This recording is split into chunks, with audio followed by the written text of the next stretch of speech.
Hi, it's Steve. Today we'd like to show you how to change the infinite heat switch on your electric range. That's a really easy job.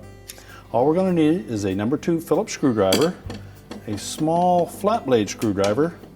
We may need a pair of needle nose pliers and maybe a set of crimpers and strippers. Let me show you how we do it.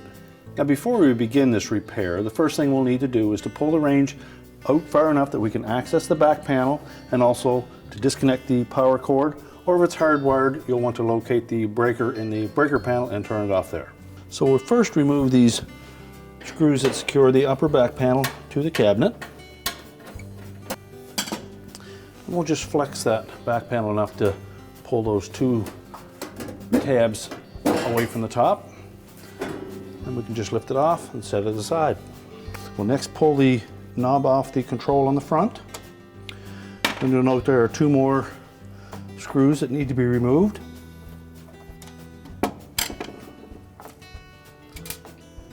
Now with the retaining screws removed from the front, we can simply slide the old infinite heat switch out.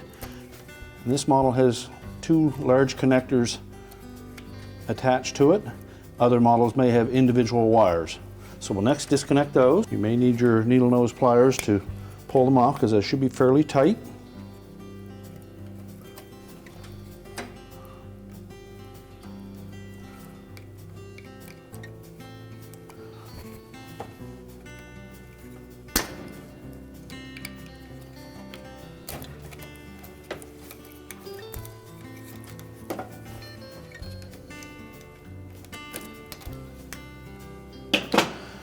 Just inspect those wire terminals, make sure there's no signs of corrosion or arcing or overheating, and if so, you'll need to replace the terminals.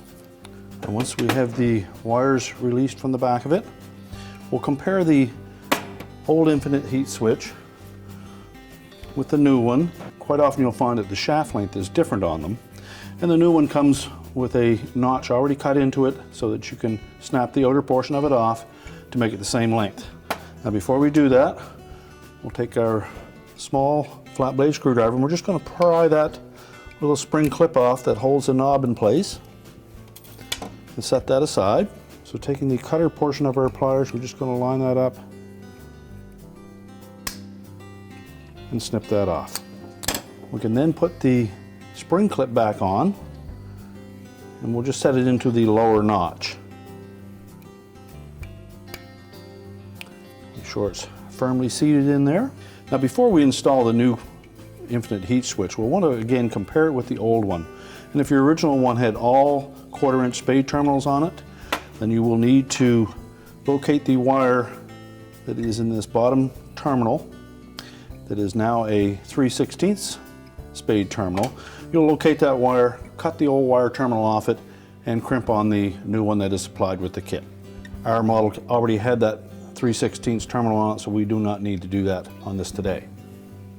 We'll then take the new infinite heat switch, we'll insert it through from the back side, line up the screws, and secure it, and tighten those 2 retaining screws securely. Replace the knob, and then reconnect the wire harnesses at the back.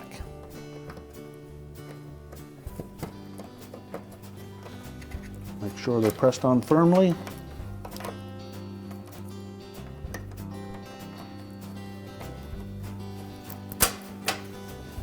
And we're now ready to put the back panel back on.